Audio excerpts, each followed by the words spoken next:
Graça e Paz, líderes de excelência. Somos a equipe assistente do professor Manassés e hoje vamos comentar os principais pontos dessa lição da IBD maravilhosa que os alunos do Clube de Pregadores já receberam antecipadamente em PDF. E olha, o tema dessa lição de hoje, um apelo à obediência, baseada em Filipenses 2, é muito forte e extremamente atual. Porque assim, quando a gente para analisar o contexto histórico, o cenário beira o absurdo, sabe? Nossa, beira demais, é até difícil de imaginar. Pois é, temos o apóstolo Paulo escrevendo uma carta de dentro de uma prisão romana. É um homem acorrentado, totalmente privado de liberdade, aguardando um julgamento imperial que muito provavelmente terminaria na sua execução. É exatamente aí que a lógica humana entra em curto-circuito. Porque, vamos ser sinceras, se qualquer pessoa estivesse nessa situação, a carta seria um pedido desesperado de socorro. Com certeza. Seria tipo uma vaquinha para pagar a fiança ou, no mínimo, um desabafo pesado sobre a injustiça do sistema, né? Mas quando a gente lê o texto, a maior preocupação de Paulo não é a própria sobrevivência. A prioridade absoluta dele ali, a angústia dele, é a saúde espiritual e a unidade da igreja de Filipos. É muito forte isso.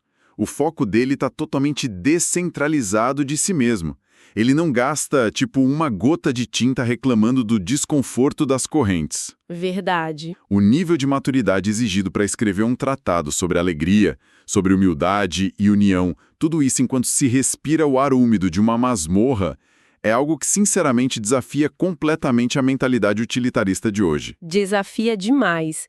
E, gente, antes da gente mergulhar fundo nos detalhes dessa teologia, é muito importante lembrar quem está acompanhando a gente de deixar o like. Isso aí, pessoal. Essa atitude simples ajuda demais esse conteúdo a alcançar mais líderes, professores e alunos da EBD espalhados por todo o Brasil. Também vale muito a pena compartilhar o link com a liderança das igrejas, deixar um comentário aqui embaixo e seguir o perfil. E claro, o link do Clube de Pregadores está aqui na descrição para quem quiser estudar com a gente de forma bem estruturada. O engajamento de quem ouve é o verdadeiro motor que faz esse ensino chegar mais longe, entende? Sem dúvida nenhuma. E eu sempre destaco como é gratificante estudar tendo acesso a uma metodologia de aula inédita. Faz toda a diferença para o aluno não cair de paraquedas no assunto. Com certeza. O preparo é outro. Exato, porque existe aquele acesso prévio à apostila em PDF e ao comentário antecipado da lição da EBD em PDF para ler com calma em casa. Fora aquele grupo exclusivo de alunos, né, onde o foco é o crescimento bíblico mútuo. Mas, bom, voltando ao apóstolo acorrentado. Isso, vamos voltar para Filipos. O material aponta que a saúde espiritual que Paulo tanto desejava para a igreja dependia de um alicerce inegociável. Parece que tudo começa por uma unidade que não é política, mas moldada por uma virtude bem específica, certo? Certo. E essa virtude é a humildade. Paulo estabelece logo no início de Filipenses 2 que não existe unidade real, duradoura, sem uma humildade genuína. Ele começa o capítulo 2 apelando para as experiências que a comunidade já tinha. Aquela famosa escadinha, né? Isso, escadinha. Ele menciona o conforto em Cristo, a consolação do amor, a comunhão do Espírito e os afetos entranháveis. É uma metodologia pastoral brilhante. Ele sempre afirma as qualidades antes de trazer a correção. Mas espera um pouco. Quando ele pede humildade lá no versículo 3, a leitura superficial faz parecer um conselho genérico, sabe? Do tipo, sejam bonzinhos uns com os outros. O pessoal confunde muito. Só que o material de estudo traz um termo grego que muda totalmente a gravidade desse pedido. A palavra é tapenofrosene.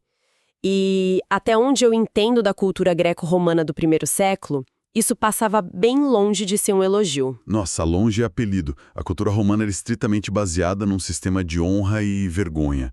A honra era um recurso limitado. Para alguém ganhar status, outro tinha que perder, entende? Uma competição constante. Exatamente. Nesse contexto, a palavra tapenofrosene, que significa literalmente humildade de mente ou baixeza de pensamento, era um termo pejorativo. Caramba! Era associado à mentalidade de um escravo, alguém fraco, servil, sem valor social nenhum. Os romanos exaltavam a força militar, a dominação, o poder de subjugar os outros. Então, quando Paulo escreve para Filipos, que, vale lembrar, era uma colônia romana orgulhosa demais dos seus privilégios imperiais, e manda a igreja adotar a tapeinofrosine, ele está basicamente pedindo para eles abraçarem o que a sociedade chamava de fracasso total. Exato. É como se ele dissesse, olha, eu quero que a marca registrada de vocês seja a atitude de um escravo. O choque cultural deve ter sido gigantesco. Paulo subverte totalmente o sistema de valores do Império. Ele pega uma palavra que o mundo desprezava e a transforma no superpoder da igreja cristã. Que visão incrível! Ele argumenta que essa disposição mental, o ato voluntário de considerar o outro superior a si mesmo, não é fraqueza de jeito nenhum. Na verdade, exige uma força de caráter brutal. É a única força capaz de forjar um vínculo fraterno indestrutível. Sabe que isso me faz pensar muito em como a teoria colide com a prática. O material traz a história de Barnabé, lá no livro de Atos, como o exemplo vivo dessa virtude. O exemplo perfeito. Quando Paulo ainda era Saulo, aquele perseguidor implacável, e tenta se aproximar dos discípulos lá em Jerusalém, o instinto de sobrevivência de todo mundo gritou mais alto. Ninguém queria chegar perto do homem.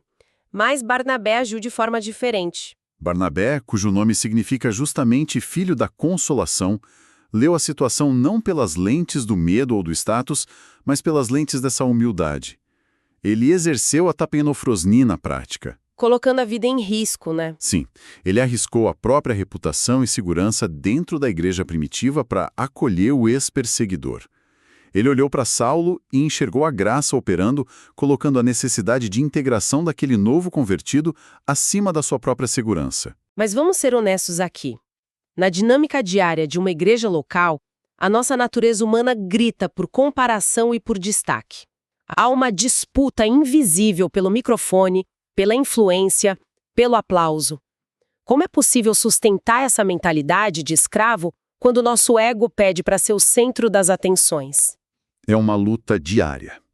E o próprio texto bíblico faz um diagnóstico cirúrgico dessa doença do ego. Lá no versículo 3, Paulo aponta 2 inimigos mortais da unidade. Quais são? O primeiro é eriteia, que a gente traduz como contenda, mas que no grego carrega o peso de ambição egoísta. Aquela atitude de partidarismo, aquela política de bastidores para ganhar influência, sabe? Sei bem como é. A gente vê isso acontecendo, infelizmente. E o segundo inimigo é kenodoxia, que significa literalmente glória vazia, ou vanglória. Glória vazia. Nossa, é uma expressão que incomoda. É buscar freneticamente a aprovação humana por conquistas que não têm peso absolutamente nenhum na eternidade. É aquele status que esfarela diante do tribunal de Deus. Tiago 3,16 alerta muito bem que onde existe inveja e ambição egoísta, ali se instala confusão e toda espécie de obra perversa. Pesado. E a cura que o Novo Testamento prescreve está em passagens como Romanos 12,10, que orienta a preferirem honra uns aos outros. Não é ficar passivamente esperando o reconhecimento, mas criar o hábito proativo de celebrar e elevar o irmão.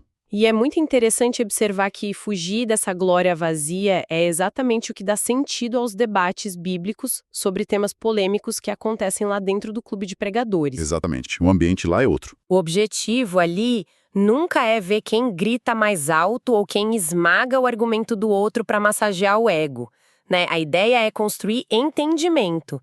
E quando a gente mergulha nas aulas ao vivo, desvendando o peso dessas palavras gregas, o texto salta aos olhos de um jeito totalmente novo. É transformador. E Paulo é pragmático nisso. Ele sabe que instrução sem modelo gera frustração. Ele não joga a responsabilidade da humildade nos ombros da igreja e vai embora. Ele dá a direção. Isso, ele aponta para o teto, para o exemplo supremo. A partir do versículo 5, a argumentação atinge o seu ápice. Se queremos saber como operar sem glória vazia, a gente precisa analisar a mente de Cristo. E aqui a gente entra num campo minado teológico, né? A famosa kenosis. O texto diz que Cristo aniquilou-se a si mesmo ou esvaziou-se, e eu quero muito que a gente detalhe isso porque a palavra aniquilar soa um pouco perigosa. Boa observação, sou assim. Se a gente não explicar o mecanismo de como isso funcionou, alguém pode achar que Jesus deixou de ser Deus quando veio à Terra, o que a gente sabe que quebra toda a base do cristianismo, o que de fato foi esvaziado. Essa é sem dúvida uma das engrenagens mais profundas da teologia cristã. O termo kenosis vem do verbo esvaziar, mas esse esvaziamento jamais, em hipótese alguma, foi ontológico. Tá, e o que isso significa na prática? Significa que em nenhum milissegundo Jesus deixou de possuir a essência divina. A chave para entender o mecanismo está na diferença entre duas palavras gregas usadas por Paulo nesse texto, morfe e esquima. Vamos devagar aqui para todo mundo pegar? Qual é o papel da morfe na identidade de Cristo? Morfê diz respeito à essência imutável, à natureza intrínseca que define o que um ser é de verdade. Paulo afirma que Jesus subsistia na morfê de Deus. E Hebreus 1:3 usa uma figura complementar, a palavra caráter, que era o cunho exato, o carimbo que marcava a moeda na época. Ah, entendi.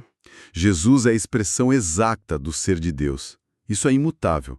Já a palavra esquema aponta para a figura, o formato exterior, as condições temporárias, sabe? É como uma roupa que pode ser trocada. Perfeito. Então a essência divina, a morfê, permaneceu intacta o tempo todo.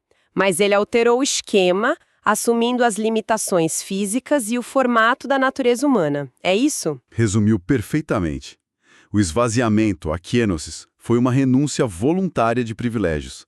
O Filho abriu mão do ambiente da glória eterna, da adoração incessante dos anjos, do exercício independente dos seus atributos divinos.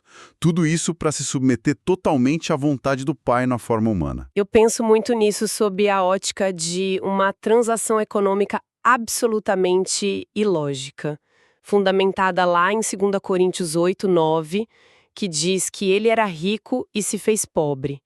Mas não é apenas se tornar um cidadão comum, sabe? Não foi muito além. O dono absoluto da realidade assumiu a forma de doulos, um escravo sem direitos jurídicos. E ele fez isso para que uma humanidade com uma dívida impagável pudesse herdar a riqueza dele. E a trajetória de descida não parou no nascimento na manjedoura. A encarnação foi apenas o primeiro degrau para baixo. A progressão que Paulo descreve é assustadora de tão profunda. Ele se faz homem, depois faz servo, humilha-se a si mesmo, torna-se obediente até a morte.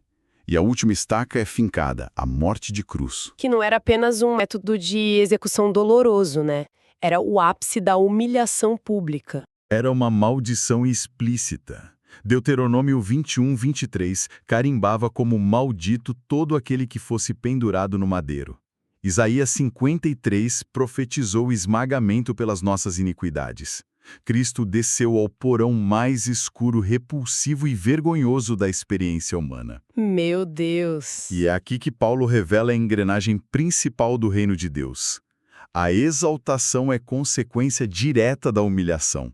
Porque o Filho desceu até o limite máximo da obediência, o Pai interveio. A resposta de Deus vem com uma força extrema no texto grego, certo? Certo. A palavra é euperipsosen. É um superlativo maravilhoso. O que significa? Significa que Deus o exaltou soberanamente, elevando o Cristo à mais alta posição concebível em todo o cosmos, dando a ele o nome que está acima de todo nome. A coroa de glória foi o resultado inevitável da cruz. Rapaz, e se esse conteúdo tá te ajudando, tá abrindo a mente de quem escuta, não esquece do like não, viu? Porque isso fortalece demais o projeto e faz essas verdades alcançarem quem realmente precisa ouvir. E para quem quiser participar do Clube de Pregadores, o link tá aqui na descrição. É uma oportunidade de ouro. Inclusive, uma carga teológica densa como essa, falando de morfe e esquema, às vezes precisa de tempo para ser digerida, né? E é por isso que ferramentas como o áudio resumo da aula salvam muito a nossa rotina. Dá para ouvir dirigindo, dá para ouvir no ônibus, indo para o trabalho. E se a dúvida persistir, o contato direto com o professor Manassés no WhatsApp garante que ninguém fique travado num conceito complexo. Com certeza. Ter esses canais abertos para tirar dúvidas impede que a teologia vire apenas um exercício acadêmico frio, distante, porque a grande questão que o apóstolo Paulo levanta na sequência é puramente prática. A aplicação. A teologia da kenosis não foi revelada para encher a cabeça de conhecimento, mas para alterar o comportamento do crente. E esse é o pivô da carta, como que uma reflexão cósmica sobre a descida de Deus altera a forma como o cristão vive a vida real, no meio dos boletos e dos problemas reais. O versículo 12 fala em operar ou desenvolver a salvação com temor e tremor. Mas aí vem a dúvida. A salvação já não foi consumada na cruz? Como alguém opera algo que já está pronto? A escolha do verbo grego aqui, kasagiste, resolve isso e é muito feliz. A ideia não é trabalhar para obter a salvação, porque a gente sabe que a graça é um presente imerecido. Exatamente. A ideia é trabalhar a partir da salvação, que já foi plantada no interior, extraindo todo o seu potencial prático. É como ter uma mina de ouro no quintal de casa. O ouro já é posse da pessoa, mas ela precisa cavar e suar camisa para trazer a riqueza para a superfície. Que analogia boa. O cristão deve manifestar no exterior a transformação que Deus já operou no interior. E existe um teste de fogo nessa orientação, né?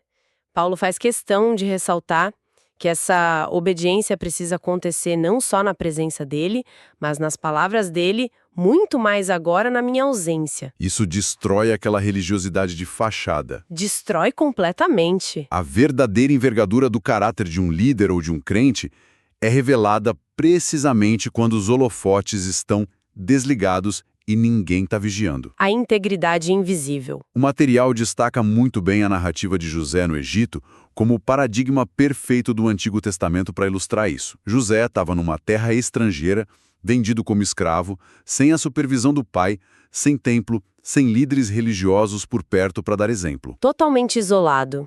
E quando a esposa de Potifar cria o cenário ideal para a traição, lá no capítulo 39 de Gênesis, a oferta de pecado era garantida pela discrição. Do ponto de vista humano, se ele aceitasse, ninguém ia ficar sabendo. E se ele recusasse, que foi o que aconteceu, ele corria risco de morte. Era uma situação onde a desobediência parecia o caminho mais lógico para a autopreservação dele. Mas a bússola moral de José não dependia de plateia, entende? Ele manteve a reverência a Deus no anonimato total. Ele operou a obediência num ambiente de extrema hostilidade. E o padrão que a gente viu em Cristo se repete em José. Qual padrão? A humilhação e a obediência silenciosas pavimentaram o caminho para que Deus o exaltasse e o colocasse como governador de todo o Egito no momento exato. Nossa, muito forte.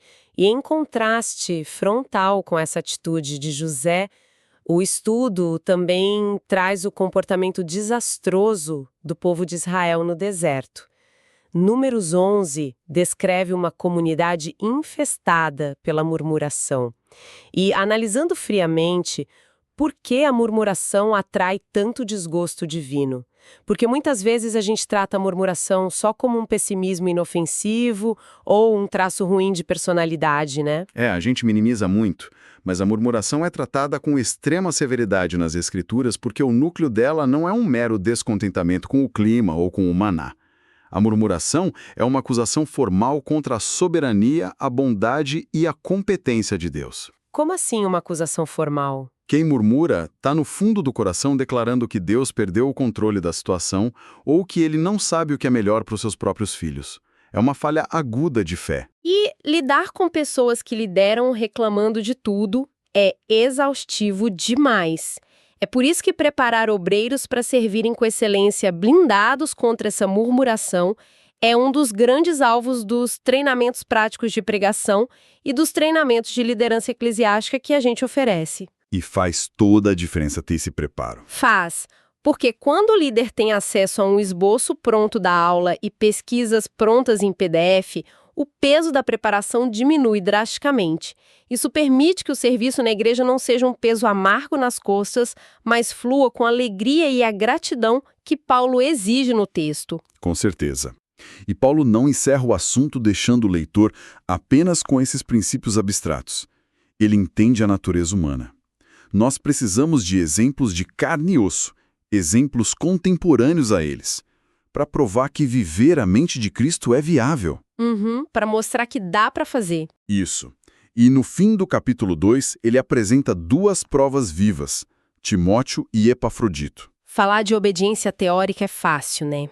Mas como essa teologia funcionou na pele desses dois homens? Começando por Timóteo, que avaliação Paulo faz desse jovem? A avaliação sobre Timóteo é uma das coisas mais bonitas do Novo Testamento, mas ao mesmo tempo carrega uma tristeza profunda em relação aos outros líderes. Paulo confessa que não tem ninguém com o mesmo sentimento de Timóteo. Enquanto a maioria esmagadora buscava os próprios interesses, Timóteo ia na contramão de todo mundo. Ele vivia tapei no frozini. Sim, ele havia absorvido essa humildade. Os interesses de Jesus Cristo e o cuidado genuíno com a igreja eram mais importantes para ele do que a própria agenda pessoal. É uma liderança totalmente esvaziada de ambição, né? E depois nós temos Epafrodito, que é descrito não apenas como irmão, mas como companheiro de combates. Ele foi o mensageiro da igreja de Filipos, encarregado de levar sustento a Paulo lá na prisão. E o relato diz que ele adoeceu a ponto de quase morrer por causa da obra de Cristo. Epafrodito é o exemplo supremo do serviço sacrificial entre os membros da igreja.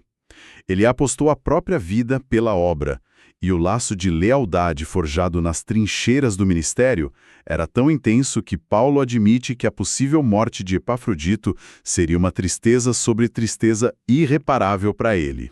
Eles eram muito próximos. E mais, a recuperação do Epafrodito foi celebrada como um ato explícito da misericórdia de Deus. Sabe, todo pastor sonha em formar líderes e obreiros com o DNA de Timóteo e a lealdade de um Epafrodito. Obreiros que não fogem da linha de frente quando a crise estoura na igreja. E o fato de existirem vários cursos extras liberados durante a formação e palestras especiais no modelo do clube foca exatamente na construção desse tipo de caráter. É um investimento no obreiro. Sim, culminando no reconhecimento legítimo do esforço, quando o aluno conclui as etapas e recebe o certificado impresso, a credencial de ministro e a carteirinha de aluno enviada lá pelos correios. É um incentivo que ajuda a manter a chama do chamado acesa. Ferramentas que facilitam o acesso à palavra e honram a dedicação de quem estuda são essenciais, mas o ponto de chegada de todo esse esforço tem que ser a transformação de caráter que a gente viu em Filipenses. Com certeza. Bom, nós estamos chegando aos minutos finais deste bate-papo formidável. Para quem nos acompanhou até aqui, fica aquele lembrete de deixar o like, compartilhar esse material nos grupos de WhatsApp das igrejas e deixar um comentário dizendo qual foi o detalhe que mais impactou seu entendimento hoje. E, claro, o convite está abertíssimo para entrar no Clube de Pregadores, acessando o link da descrição. Para fechar essa imersão profunda em Filipenses, é fundamental a gente olhar para o espelho. Nós vivemos na era digital, a era da imagem, onde o modelo de sucesso é o influenciador. A cultura atual exige visibilidade constante, filtros perfeitos e métricas de popularidade para validar a existência de alguém. E, infelizmente, essa mesma sede por métricas tem invadido a mentalidade cristã. Tem mesmo. A pergunta que confronta as nossas motivações hoje é, diante de tudo que conversamos, que tipo de astro estamos sendo no mundo hoje? Aqueles que ofuscam a luz de Cristo com murmurações e vanglória, ou os que brilham à luz da cruz através de um serviço anônimo, alegre e humilde. Estamos dispostos a seguir o modelo de Epafrodito, servindo até doer, sem que a nossa foto apareça no cartaz do evento? Que soco no estômago! Trocar a busca por visibilidade digital pelo sacrifício invisível. A aplicação prática para o nosso cotidiano, nas igrejas, nas casas e nos bastidores ministeriais, não dá margem para negociação. Não dá mesmo. O evangelho em ação é simples, gente. Sirva sem buscar palmas, cuide das pessoas sem cobrar favores em troca e persevere mesmo quando não tiver ninguém aplaudindo. Aquele que imita o filho será honrado pelo pai. É o paradoxo mais belo da nossa fé. Não existe caminho mais seguro para a exaltação verdadeira do que trilhar os passos ocultos da cruz. Com essa reflexão profunda, a gente encerra mais uma análise riquíssima. Que alegria desbravar a Bíblia assim. Deus abençoe sua vida, família e ministério em nome de Jesus. Deus abençoe sua vida, família e ministério em nome de Jesus. Até o próximo encontro.